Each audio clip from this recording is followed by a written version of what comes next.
From JBS Studios in Greater New York, this is the JBS News Update with Teisha Bader. I'm Teisha Bader with the JBS News Update for Monday, September the 25th, 2017. U.S. Special Representative for International Negotiations Jason Greenblatt will reportedly return to Israel just ahead of the Sukkot holiday, which begins next week on October the 4th. A Reuters report cites a senior White House official saying that Greenblatt is coming back to the region, quote, to continue the peace track between Israel and the Palestinians. Greenblatt will then apparently stay in the country for the holiday. Meanwhile, chief negotiator for the Palestinian Saeb Erekat is in the U.S. at the moment. Erekat, who is 62 and suffers from pulmonary fibrosis, is in Washington waiting for a lung transplant.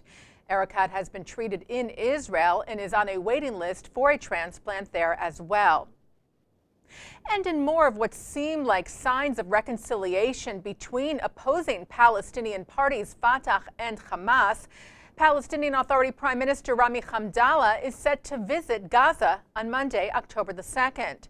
Terror group Hamas, who rules Gaza, and Fatah, which is the ruling party of the PA and controls Palestinians in the West Bank, have been feuding for a decade.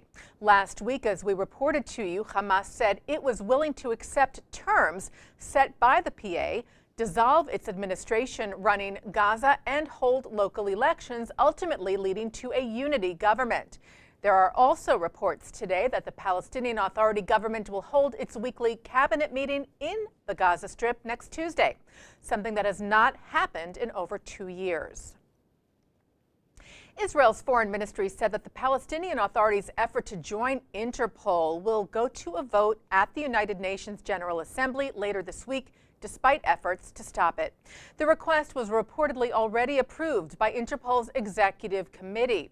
It now needs a 2/3 majority at the UNGA to pass. Israel has tried to prevent the bid from passing, expressing concern that the PA's membership in Interpol could lead to sensitive information being leaked to Palestinian terror groups. Israel also opposes Palestinian admission to all international organizations, as it is not recognized as a state. A delegation of 71 IDF soldiers is on the ground in Mexico, taking part in rescue and recovery efforts after the devastating earthquake there last week. The troops have been in Mexico since Friday, with Israel being one of the first countries to send aid. An official report was submitted Friday to federal court in Argentina, finding that the death of Special Prosecutor Alberto Nisman was, in fact, murder, as many have believed from the start, and not suicide.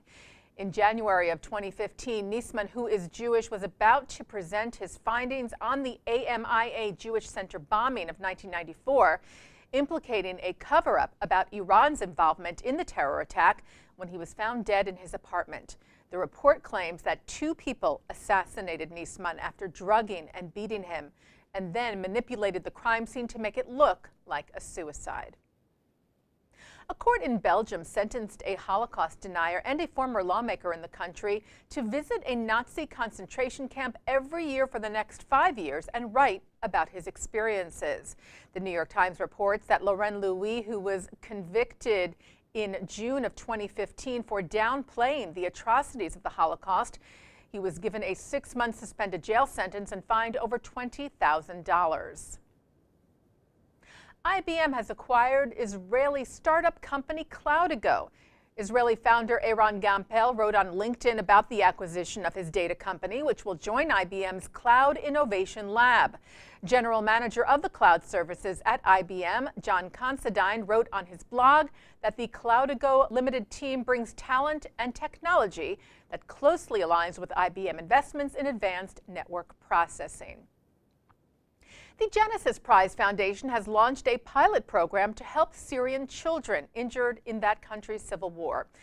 A 6-figure grant being given in cooperation with philanthropist Maurice Kahn is being given to Ziv Medical Center in northern Israel for treating hearing loss among Syrian children, a very common result in children living in the war zone.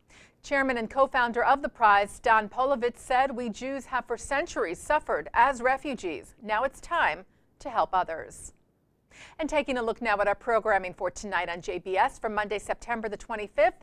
At 7 o'clock, it's the wisdom of Dr. Ruth Westheimer. At 7:30, Eye on Israel with special guest Alaska Airlines pilot Elgen, who tells of his role in the covert rescue mission on Wings of Eagles in 1949, which saved the lives of thousands of Yemenite Jews who were brought to Israel. Then at 8 tonight, Long is honored at the Museum of Jewish Heritage in New York City. At 9, Mark Golub sits down with Rabbi Kushner, who talks about his book, Overcoming Life's Disappointments. And then at 10, Kushner's remarks at the 92nd Street Y. And coming up right after this newscast tonight, it's In the News with Mark Golub. And that's the JBS News Update for Monday, September the 25th, 2017. I'm Teisha Bader.